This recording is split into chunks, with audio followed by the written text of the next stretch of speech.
2024, les Jeux Olympiques se dérouleront en France et Saint-Denis y tiendra une place importante.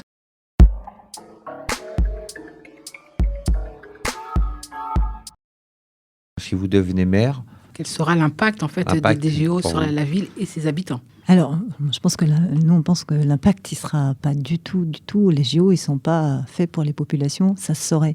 Dans aucune des villes qui a été organisatrice des Jeux Olympiques jusque-là, il y a eu, ça en a été bénéfique. Il y a eu des retombées bénéfiques pour les populations. Et on pense pas vraiment que le fait aujourd'hui, on voit tous les requins de l'immobilier, du BTP qui sont en train de pouvoir, de jeter leur dévolu sur la ville. D'ores et déjà, quand même, il y a eu des dizaines d'immeubles qui ont été évacués, de personnes qui ont été expulsées de ces immeubles parce qu'ils sont à proximité autour de l'avenue Wilson, autour de la plaine. Il y a déjà eu des centaines de personnes qui en ont subi avant même que ça commence les conséquences. Et tout ce qui va être construit et mis en place ne sera utilisé que pour celles et ceux qui paieront.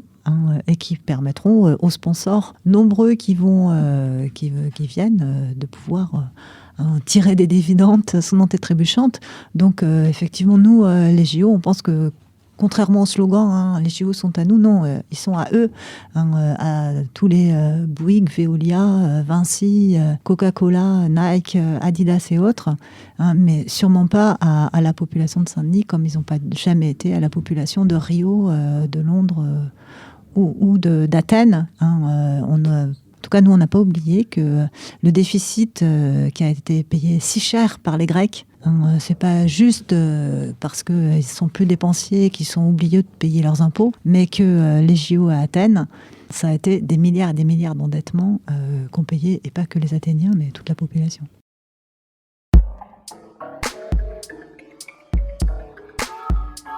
Les Jeux Olympiques, les gens sont inquiets pour le stationnement, les transports, tout ce qui va se passer. Et surtout, qu'est-ce que ça va leur apporter à eux? Parce qu'ils entendent souvent que ça a énormément d'intérêt pour la ville, mais par exemple, pour les quartiers, ils ne savent pas. Ils se disent, mais à nous, ça nous apportera quoi? Sauf peut-être des stationnements en moins ou des enlèvements de véhicules. Mais ils vont avoir des places, ils pourront avoir des places par la mairie. Il y aura des choses comme ça pour les gens qui sont un peu en difficulté, qui ne peuvent pas aller normalement au Stade de France. Pour moi, j'entends les inquiétudes, j'en redire un mot. J'entends aussi la fierté de beaucoup de Diodiens d'avoir les Jeux Olympiques. Pour moi, c'est une immense fierté. Mais quand on dit une immense fierté, c'est pas suffisant. Il faut bien sûr que ça soit utile à nos habitants. Mais quand je dis immense fierté, c'est que je n'ose pas imaginer si le CIO et la candidature de la France avaient fait le choix, les Jeux Olympiques c'était Paris et les Hauts-de-Seine, et que la piscine c'était à Saint-Cloud. J'ose pas imaginer ce qu'auraient dit les Dionysiens. Comme d'habitude, c'est jamais pour nous, c'est jamais pour les territoires. Que la Seine-Saint-Denis soit au cœur des JO, pour moi c'est une énorme fierté, et c'est aussi la reconnaissance d'un territoire en dynamique. La première des choses, c'est que moi je me rappelle toujours cette dame. Je la connaissais pas, donc je peux même pas vous dire son nom, mais qui est venue à une réunion sur les Jeux Olympiques. Donc il y avait tous ceux qui étaient dans la vigilance, et c'est normal. Il y a des sources d'inquiétude, et je vais en dire un mot sur qu'est-ce que vont emporter les JO. Mais cette dame qui, tout bêtement à la fin de la réunion, dit, mais enfin, moi je suis quand même contente, demain on va avoir une nouvelle piscine. Et pour vous qui habitez à Floréal-sous-Sécourtille, quand même en héritage purement physique et sportif, demain on va se retrouver après les JO avec la Baleine, donc la piscine du centre-ville, avec une piscine Marville entièrement refaite, donc à proximité des quartiers nord-est, et avec le centre aquatique olympique, dont on s'est battu pour qu'il soit au même prix, à la même tarification que les autres piscines, pas de piscine élite et de piscine de seconde zone.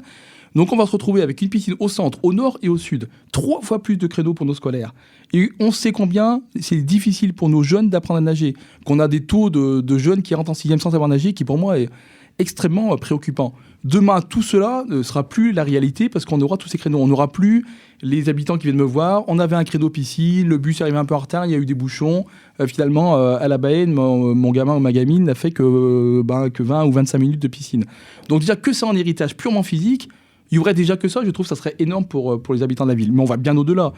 Il y aura l'héritage sportif. Ça va permettre aussi, toujours payé dans le cadre des JO, d'entamer les rénovations du Palais des Sports et du Stade de l'Aune. Ce Palais des Sports qui est très vieillissant, qui est extrêmement utile, mais dont la rénovation coûte tellement cher qu'on a mis du temps à pouvoir la lancer. Là, avec des financements qui seront moitié ville, moitié JO, ça y est, Le dispositif est lancé et dès l'année prochaine, les travaux vont commencer. De la même manière que le gymnase du Franc-Moisin. Vous imaginez le plus grand quartier populaire à proximité du Stade de France, ça aurait été une aberration que dans ce quartier-là, le gymnase sur lequel on a beaucoup de sports féminins, le handball, le judo notamment, beaucoup de sports inclusifs sur le handicap, il n'y ait pas une rénovation. De la même manière, il sera accompagné dans les JO pour sa rénovation, tout comme le gymnase Baquet, le seul gymnase du centre-ville, comme quoi parfois le centre-ville a moins qu'ailleurs, parce qu'on manque de gymnase au centre-ville. La deuxième chose, c'est l'héritage urbain. Ça va nous permettre d'aller beaucoup plus vite sur le projet urbain. La Coupe du Monde, c'est pas uniquement le Stade de France. Et en plus, le Stade de France, c'est vrai que c'est pas un héritage comme une piscine, c'est moins utilisé au quotidien par les habitants. Mais ça a été la couverture de l'autoroute 1 à la Plaine, qui a permis d'avoir un quartier qui, enfin, d'un côté à l'autre du boulevard, on pouvait se parler et créer des espaces communs. Ça a été le métro qui va jusqu'à l'université Paris 8. Le métro, faut pas rêver, quand vous voyez comme c'est long d'avoir une station de métro plus loin, il serait toujours pour l'instant à Basilique.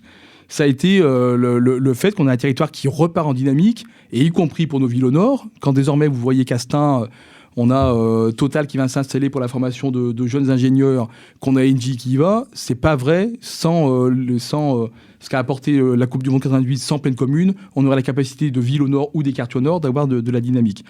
Et puis c'est un héritage de travail, on l'a dit au début. En termes d'emploi, on s'est battu pour que demain, tous les chantiers liés au JO et au Grand Paris Express, ce soit 10% d'insertion au lieu de 5%. Ça, c'est pour accompagner ceux qui sont plus loin à l'emploi, jeunes et moins jeunes d'ailleurs. Et que ce soit surtout 25% des marchés pour des petites et moyennes entreprises. C'est-à-dire les entreprises locales, celles qui embauchent. Je prends l'exemple de Dubrac, parce que Dubrac fait tellement parler, je vais la citer. Dubrac, ce sont 70% des salariés de Dubrac qui habitent Saint-Denis ou pleine commune. Donc il faut que ces entreprises aient aussi des marchés dans le cas des JO pour continuer à embaucher et à embaucher local. Et dans tous les métiers. Parce que moi, je me bats pour dire que dans nos collèges et nos lycées, si souvent décriés, on a plein de réussites. Et on a plein de gens qui sont formés et qui ont des diplômes à Saint-Denis. Donc, bien sûr, il y a des métiers qui demandent moins de qualification, mais il y en a d'autres qui demandent à la qualification en termes de logistique, en termes d'organisation. Ce sont aussi des métiers demain pour les Dionysiens. Et puis, c'est l'héritage écologique. On en a parlé, parce que les JO vont permettre de réparer des fractures urbaines. Je vous donne l'exemple de ce franchissement urbain à Pleyel, qui va permettre la future grande gare du Grand Paris Express. Celle où il y aura les lignes 14, 15, 16, 17, mais qui fera aussi le lien avec les lignes H et D et la ligne 13 du métro. Et au lieu d'être un cul-de-sac, grâce à ce franchissement urbain, donc ce pont qui va franchir les 250 mètres de voie ferrée, ça reliera la Plaine.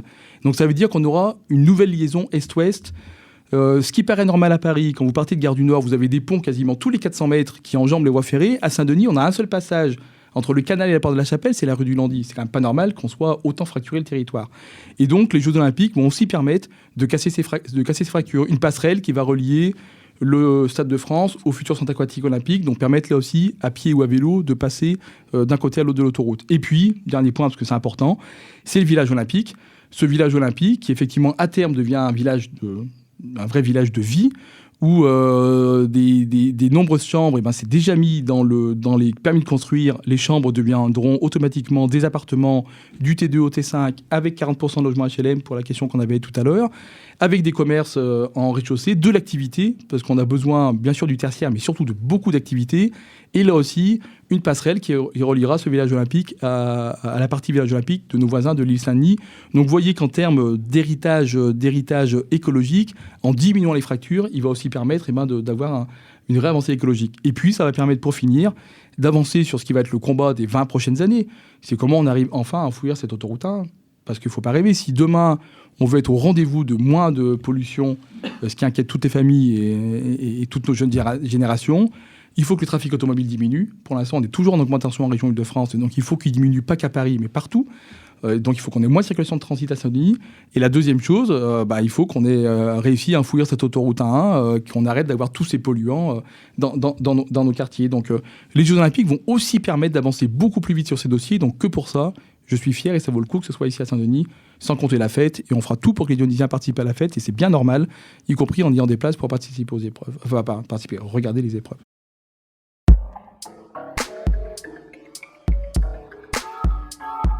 Pour les gens de Saint-Denis, qu'est-ce que ça va leur apporter, les Jeux? Parce qu'il y a plein de gens qui n'auront pas les moyens d'y aller. Alors peut-être des billets à demi-tarif ou des accès à certaines choses. Alors, avant de parler de la grande fête, il faudra se donner les moyens que tout le monde participe à la grande fête, ou un maximum de personnes. Et on a déjà négocié avec, par exemple, la ville actuelle, avec le département, une tarification spécifique, sociale aussi, pour qu'un maximum de personnes puissent assister aux épreuves. Alors après, vous n'empêcherez pas le fait que quand on veut être au premier rang de la finale du 100 mètres, eh ben, ça coûte plus cher. Enfin, je veux dire, voilà, mais ça, c'est le système dans lequel on est, et toutes les choses ont un coût, et donc c'est une réalité à laquelle on n'échappera pas. Mais que, quand même, il n'y a pas besoin d'être au premier rang de la finale du 100 mètres pour vivre l'expérience olympique, pour la partager. Alors, plusieurs éléments. Moi, je vais commencer par ça, par la grande fête, parce qu'en plus, il y a des choses pour le quartier qui sont extrêmement importantes. On va se donner les moyens qu'un maximum de gens puissent en bénéficier, mais aussi la vivre, et notamment pour pouvoir s'inscrire dans les parcours de bénévoles, pour être acteur des Jeux Olympiques. Et que le fait d'être acteur, ça soit aussi une plus-value. Que ce soit une plus-value, que ça puisse vous ouvrir le droit à un centre de formation, par exemple, pourquoi pas en anglais, pourquoi pas sur des métiers de l'accueil, et que du coup, avoir été bénévole des Jeux Olympiques, ça soit une ligne sur votre CV qui soit qualifiante pour votre intégration professionnelle future. Et puis que vous soyez du coup, quand vous êtes bénévole, intégré au staff d'organisation et donc de fait intégré à la grande fête des Jeux Olympiques. Pour les gens qui iront, donc on va essayer de se donner les moyens qu'un maximum de gens aillent au stade. Et puis au-delà de ça, on créera, on ne sait pas encore tout à fait où, entre Marville et Valbon, enfin dans la zone, là, il y aura 2 grandes fan zones, dans un langage olympique on dit des live sites, qui sont des sites de célébration. Il y en aura un au Champ de Mars à Paris, et le deuxième, il sera chez nous. Il sera juste ici, en extrême proximité. Il y aura des concerts, il y aura toutes les épreuves qui sont retransmises, il y aura plein d'écrans géants, il y aura des gens qui viendront du monde entier et qui viendront là. Et ça sera un site exceptionnel de célébration, dans lequel, évidemment, tous les Dionysiens seront les bienvenus et pourront venir participer et faire la fête. Les JO, c'est la grande fête, et il faut que ça soit réussi, mais c'est aussi, surtout, tout le reste. Parce que le prétexte de cette grande fête du sport, c'est aussi de faire démarrer un territoire tout entier. Et alors, il y a ce qui est déjà décidé, ce qui est du ressort des grands aménagements. Je disais tout à l'heure qu'on allait s'engager sur le fait de refaire le boulevard Maxime Gorki.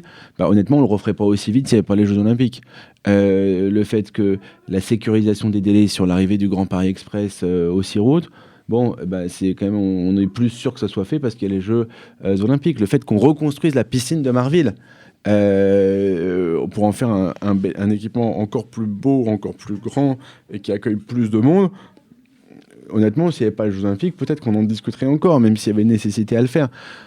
Et des choses comme ça, le centre aquatique olympique en face du Stade de France, les passerelles par-dessus les autoroutes, la passerelle par-dessus la Seine pour la connexion avec l'île Saint-Denis, les voiries départementales en particulier. Voilà, donc tout ça, ça va être un impact énorme qui fait qu'on on va passer quand même 3 années un peu compliquées en termes de chantier parce qu'il va y en avoir dans tous les sens dans Saint-Denis, mais c'est pour quand on fait 20 ans de travaux en 3 ans, c'est normal aussi, à un moment donné c'est un petit peu ça qui est en train de se passer. Et après, moi je pense qu'il faut que les Jeux Olympiques, ça soit encore beaucoup plus que ça. Il faut que ça soit l'occasion de créer une dynamique positive autour de Saint-Denis et des habitants et des habitantes de Saint-Denis sur les formations, sur le travail. Nous, on a dit qu'on prenait l'engagement de former 1000 personnes de Saint-Denis, notamment des personnes en insertion au métier de l'accueil, du tourisme et au métier du sport. L'enjeu, c'est que ça crée quelque chose et quelque chose qui après nous dépasse et continue surtout après les Jeux Olympiques. Il y a un dernier mot que je veux dire là-dessus. Moi, j'ai eu l'occasion avec le président du département Stéphane Troussel de visiter l'ensemble des villes européennes qui ont accueilli les Jeux Olympiques, plus Rio, parce que j'étais allé aux Jeux Olympiques de Rio en 2016. S'il y a une seule chose qui est commune à Athènes, à Barcelone, à Londres, à Rio, sur 4 villes très différentes, avec des Olympiades jugées plutôt réussies et d'autres jugées moins réussies, c'est la fierté. La fierté qu'ont eu les populations, même à Athènes. C'était maintenant 14 ans après, c'était en 2004, Athènes, donc qu'est-ce que je dis, 14 ans, 16 ans après, cette fierté, elle est toujours présente. Les gens, ils en parlent comme si c'était hier. Ils ont tous un souvenir de la préparation des Jeux Olympiques à vous raconter. Et ça a créé une énergie positive. C'est la mère de Newham, qui était un peu... Newham, vous savez, c'est une banlieue de Londres, un petit peu comme Saint-Denis. très diverse, très cosmopolite, très riche de sa jeunesse, mais en même temps avec beaucoup de difficultés aussi présentes. Elle me dit, s'il y avait un seul héritage qu'on devait retenir, au-delà du stade olympique qui a été construit, au-delà de tout ça, au-delà de la piscine, c'est la fierté rendue aux habitants qui nous a permis de faire démarrer le territoire. Eh bien écoutez, je pense que c'est ça le défi qui est devant nous.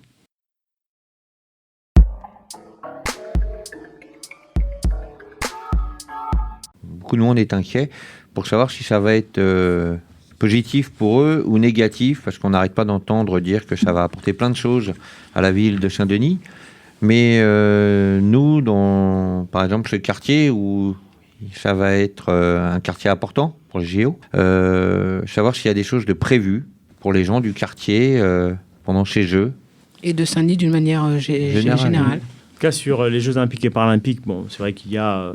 c'est une opportunité en matière d'investissement, puisque c'est à peu près, au total, c'est 6 milliards. Mais pour ce qui est du territoire, de l'établissement public territorial, on va évaluer à peu près autour de 2,5 milliards à peu près qui vont arriver sur le territoire, entre la fois la piscine olympique, donc qui est sur la ZAC Saulnier, bon, bien sûr le secteur de Pleyel avec le village olympique, et puis la requalification de Marville en partie. Donc, plus d'ailleurs les contributions financières qu'on va pouvoir mobiliser pour pouvoir remettre en état le stade annexe, le gymnase du Franc-Moisin et puis celui peut-être de Baquet. On n'a pas encore finalisé le sujet, mais on bataille encore avec la Solidéo, donc qui est la société d'ouvrage donc qui est chargée de pouvoir construire les équipements pour les Jeux Olympiques et Paralympiques, et puis le COJO, donc le comité d'organisation des Jeux Olympiques, qui lui se charge en fait de la partie sportive, donc d'organiser le championnat pour être la compétition pour être plus simple.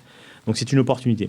Maintenant, dans cette opportunité et dans les débats que moi j'ai pu avoir, et puis les négociations, et puis les propositions concrètes qu'on a pu aussi arracher, même si elles sont insuffisantes, mais il faut partir quand même de là, c'est le fait que nous avons permis de pouvoir avoir ce qu'on appelle les 25% de l'ensemble, en fin de compte, des marchés, travaux qui vont pouvoir être lancés, que ça puisse être orienté vers les TPE, PME, donc du territoire. Alors même si on ne peut pas l'écrire dans le cadre des appels d'offres et qu'on ne peut pas l'écrire dans le cahier des charges, en tout cas, ce qui est clairement indiqué, c'est qu'on incite vivement les différents opérateurs, les grandes majors du BTP, à regarder de manière assez concrète les TPE-PME. Pour cela, on accompagne les TPE-PME aussi à s'organiser, parce que certaines n'ont pas la capacité de pouvoir répondre à des appels d'offres et tout ça, donc c'est par du groupement, et avec une logique d'allotissement. Donc on fait des lots pour justement permettre à ce que l'on puisse permettre à ces entreprises de pouvoir répondre. La troisième chose, c'est la question de l'emploi local, parce que c'est un lien. C'est-à-dire que le fait de faire de l'allotissement, ça permet aussi de développer l'emploi local, parce que la majorité de TPE, PME qui sont sur le territoire, c'est très souvent des gens qui sont d'ici. Donc, c'est des choses comme ça qui nous intéressent. Troisièmement, dans le même ordre d'idée, c'est aussi de mettre à contribution les régies de quartier. L'idée étant qu'on a un certain nombre de fonctions qui peuvent très bien être assumées par une régie de quartier dans le cadre des Jeux Olympiques et Paralympiques. Le village olympique, par exemple, peut très bien être entretenu, nettoyé par les personnels de régie de quartier à partir du moment où on décide de le faire, parce que c'est des moyens humains qui sont disponibles sur le territoire. Et ça permet de répondre de manière concrète à une question d'emploi. L'autre aspect, c'est bien sûr le fait de l'arrivée de la piscine olympique, c'est aussi le doublement de nos lignes d'eau. Vous avez Baquet. Baquet, aujourd'hui, est complètement saturé. Et on sait très bien qu'on a des écoles qui, aujourd'hui, ne peuvent pas accéder à la piscine parce que les listes d'attente sont extrêmement importantes. Donc, le fait d'avoir une nouvelle piscine, en plus de celle de Marville qui sera complètement reconfigurée, ça va quasi multiplier par 2,3 même, nos capacités de ligne d'eau, donc ce qui est bien pour le savoir nager, ce qui est bien aussi en termes de loisirs. Donc ça, c'est aussi des éléments positifs. Après, il faut qu'on ait une vigilance sur l'impact à la fois, je veux dire, de cette piscine olympique en termes de gestion, parce qu'il faut aussi garantir le fait que les gens puissent y aller. Il ne faut pas que le prix soit trop élevé aussi pour qu'à un moment donné, les gens ne puissent pas. C'est la raison pour laquelle nous avons mis, nous, 400 000 € pour acheter les lignes d'eau. Et du coup, nous travaillons avec la métropole pour faire en sorte que le ticket d'entrée pour aller à la piscine olympique demain soit quasi l'équivalent de ce qu'il y a à la Baleine. Donc ça ne coûte pas plus cher aux gens. Voilà. Mais ça, c'est ce qu'on a écrit, mais en même temps, il faut être vigilant. Parce qu'au moment où la piscine va sortir de terre et qui va être virée, déjà, les élus ne seront peut-être pas forcément là, et deux, on aura peut-être un opérateur qui sera en face, qui va tellement être dans du lobbying, qui va nous ramener dans une situation un peu compliquée. Donc il faut être vigilant. Dernier aspect, c'est toutes les contributions de ces grands événements sur l'impact foncier. C'est entre 10 et 12 milliards qui vont arriver sur le territoire. Et on sait très bien que c'est 10 ou 12 milliards qui vont arriver. Si derrière, il n'y a pas de précaution prise sur la question du foncier, du coup, vous faites monter tous les prix. Donc, c'est-à-dire c'est le processus de gentrification qu'on connaît à Paris, où les gens sont tellement asphyxiés qu'ils quittent Paris pour venir dans les villes métropoles. Donc là, il faut être extrêmement vigilant. Et dans les exigences que nous avons aussi, c'est par exemple le fait que moi, je suis opposé à la bretelle d'autoroute qui va arriver sur Pleyel, qui va augmenter les pics de pollution sur ce secteur-là, à côté d'une école. Donc ça veut dire que demain, on demande clairement à ce que la DRUA, donc, qui est un des services du département du moins de la région, sur la question des voiries autoroutières, pour pouvoir traiter, en fin de compte, je veux dire, un projet alternatif, donc qui est un projet construit avec les habitants. Donc on voit bien que dans la séquence dans laquelle nous sommes, on va avoir à la fois les Jeux Olympiques et Paralympiques, les investissements qui vont arriver dans le cadre de la société donc du Grand Paris, donc avec des 2 grandes stations qui vont arriver. Donc c'est des masses financières importantes. Et la bataille que nous avons amenée, c'est qu'à l'issue de tout ça, si jamais on n'a pas corrigé la question du chômage des gens, ben, ça sera des projets qui seront inutiles. Donc la bataille que nous avons, nous, et les propositions que nous faisons, c'est révision de la charte entreprise-territoire, donc qui dit le territoire donc, des entreprises et la ville, pour justement être beaucoup plus exigeant avec les entreprises. 2, une logique simple. À compétence égale, recrutement local. Voilà, donc ça veut dire que les entreprises qui ont des besoins de recrutement, à compétence égale, on incite le recrutement local. Et on les aidera à trouver les CV, on aidera à former, il n'y a pas de problématique pour ça, on peut le faire. D'accord ? Et puis 3e sujet, je finirai mon propos par ça sur les questions des Jeux Olympiques et Paralympiques, c'est bien sûr que cet événement-là, bien sûr un événement sportif qui dure 2 semaines à peu près, il doit aussi pouvoir mettre l'ensemble de la ville et des différents quartiers en mouvement. Donc ça veut dire qu'il faut qu'on soit sur des logiques d'appel à projet, de permettre à des populations, des différents quartiers, des acteurs associatifs de pouvoir être vraiment partie prenante dedans. Et puis à tour de ça, on peut arriver à créer une belle fête en fait. Ça doit être une communion de l'ensemble des différents quartiers de la ville. Et ça se fait avec les habitants.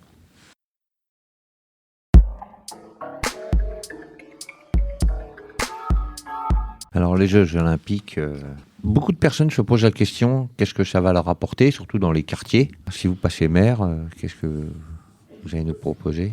Je suis marqué par l'expérience de 1998, la Coupe du Monde de football, où les promesses avaient littéralement inondé les quartiers et les jeunes de l'époque, qui sont plus les jeunes maintenant, ils ont 40, 45 ans, hein, ils ont eux-mêmes des enfants maintenant, et qui avaient les yeux brillants face au maire de l'époque, qui leur faisait des tas de promesses.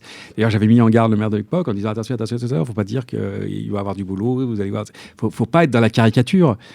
C'est un événement important où tout le monde en était fier, il se passait quelque chose dans la ville, il y avait du dynamisme, de l'animation, et en disant la vie va changer. Beaucoup de gamins, malheureusement, ont cru que la vie allait changer, et ce n'est pas vrai. Et ce n'est pas vrai, et ça n'a pas été vrai. C'est vrai que ça a impulsé une dynamique d'implantation d'entreprises sur le territoire de la Plaine, ça a boosté l'aménagement de la Plaine, mais qu'est-ce qui s'est passé ? Les entreprises sont venues super. Elles sont venues avec leur personnel, évidemment, c'est normal, elles sont venues, on n'a pas viré les gens. Ils sont venus, les sièges de très nombreuses sociétés importantes, la SNCF, Generali et combien d'autres sont venus s'installer, ils sont venus avec leur personnel, qui d'ailleurs n'était pas enchanté de venir ici, mais bon. Et voilà, et les emplois pour les locaux, ça a souvent été des dames qui allaient faire les ménages, des messieurs qui faisaient la sécurité, etc. Le niveau d'employabilité, vous voyez. Et donc, il y a une charte qui a été mise en œuvre, là aussi, toujours des bonnes intentions, mais qui sont fracassées sur les réalités. Une charte entreprise-territoire, où les entreprises prenaient un engagement, qui n'est rien d'obligatoire, évidemment, d'embaucher des jeunes qui sortaient de nos écoles, de nos universités. Bon, il y a eu quelques cas, oui, c'est vrai, mais par rapport à la problématique de fond, qui est celle de l'embauche de masse de jeunes issus de notre territoire, c'est pas vrai. Et donc, d'où la déception énorme, parce que qui était à la hauteur de l'espérance qui avait été créée et entretenue de façon, on va dire, irresponsable, au mieux, sans parler de tromper. Donc voilà, ça c'est. Et je trouve qu'aujourd'hui, ceux qui ont promu ça payent cette attitude qui n'était pas responsable. Alors, qu'est-ce que vont donner les Jeux Olympiques ? Mais moi, je vais vous dire, ça va être la même chose. Ça va être un événement qui est posé, c'est un ovni en fait, qui vient se poser sur un territoire. Alors là, on fait toute une histoire, vous inquiétez pas, vous avez vu, ça va transformer le territoire, on va avoir des équipements, vous allez avoir des logements qui vont rester, on va parler de vous, la Seine-Saint-Denis, on va parler de vous, c'est bien, ça fait du bien ça, on va parler de nous, et ça va vous mettre en avant, et vous allez voir, ça va créer une dynamique positive. Il y en aura, sans doute. Il y aura, bien sûr, certains pourront en bénéficier, tant mieux. On va parler de Saint-Denis, ou en tout cas de la Seine-Saint-Denis, bien sûr. Alors, c'est quand même les Jeux Olympiques de Paris, on ne va pas se raconter d'histoire. Dans le palmarès dans toute l'histoire des Jeux Olympiques, ce sera les Jeux Olympiques de Paris, ce ne sera pas les Jeux Olympiques de Saint-Denis, première des choses. Bien sûr, donc, et ça va être l'occasion, je l'espère, que la municipalité qui sera en place à ce moment-là obtienne du comité d'organisation un certain nombre de lots de places pour participer au spectacle, des sports, des différents sports, et permettre l'accès à des jeunes, comme ça s'est fait pour la Coupe du Monde. Hein. Je l'espère, ça doit pouvoir se négocier. Encore que c'est pas facile, hein, c'est des autorités extrêmement fortes. Bon, mais je suppose que c'est déjà d'ailleurs négocié et qu'il y aurait un certain nombre bon, donc ça, il n'y a pas de problème. Permettre l'accès. Mais moi, d'une certaine façon, c'est pas trop ça qui m'intéresse. C'est que dans la durée, il y a une dynamique de développement du territoire, notamment sur toutes les nouvelles activités, et de faire en sorte de le mettre en connexion avec nos équipements éducatifs, lycées, universités, enfin et centres de formation qui sont sur ce territoire, ils sont importants, se mettre en imbrication de telle sorte qu'il y a une dynamique qui aspire la demande de travail, quoi, la demande d'emploi. Et donc ça, c'est pas du tout gagné. Il faut s'en occuper sérieusement. Il faut s'en occuper plus que de participer au comité d'organisation. C'est des grands garçons, ils savent faire, ils ont des moyens. Il faut être là pour surveiller ce qu'ils font, ça, bien sûr. Mais la préoccupation principale, c'est quand même fondamentalement celle-là. Il ne faut surtout pas, alors là, il ne faut surtout pas que ce qui s'est passé en 98 se reproduise là.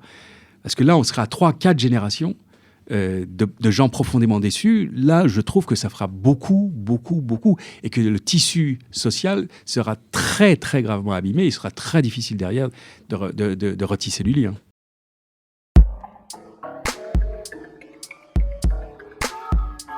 On a énormément de gens qui sont inquiets parce qu'ils se posent la question qu'est-ce que va apporter chez eux, sur Saint-Denis. Alors on nous dit des nouvelles piscines, des nouvelles structures. Mais pour tous les jeunes et les gens qui n'ont pas évidemment les moyens d'aller voir les Jeux, savoir s'ils vont avoir des places demi-tarif parce qu'ils habitent à Saint-Denis ou s'ils peuvent avoir des places gratuites, savoir si ça va leur bloquer certains accès sur Saint-Denis pendant le matin entre telle heure et telle heure. Ces gens-là travaillent, alors ils sont très inquiets. Oui, déjà, l'impact, il ne faut pas le nier. On a eu déjà des grandes compétitions et les riverains ont souffert, en effet, de problèmes de circulation et parfois avaient même du mal à rentrer chez eux. Il faut absolument gérer ça. C'est-à-dire que ça se prévoit. Il faut aller voir les organismes qui vont mettre en place les JO. Il faut être dedans plutôt que dehors. Moi, ce que je conteste, c'est l'idée de regarder les JO comme étant un objet risqué pour la ville et finalement on pourrait subir ça. Il vaut mieux rentrer dans le processus, être partout et exiger que ça se passe chez nous, à 95% quand même, et donc on a des droits et on peut exiger, demander, négocier que les nuisances soient le plus faibles possible.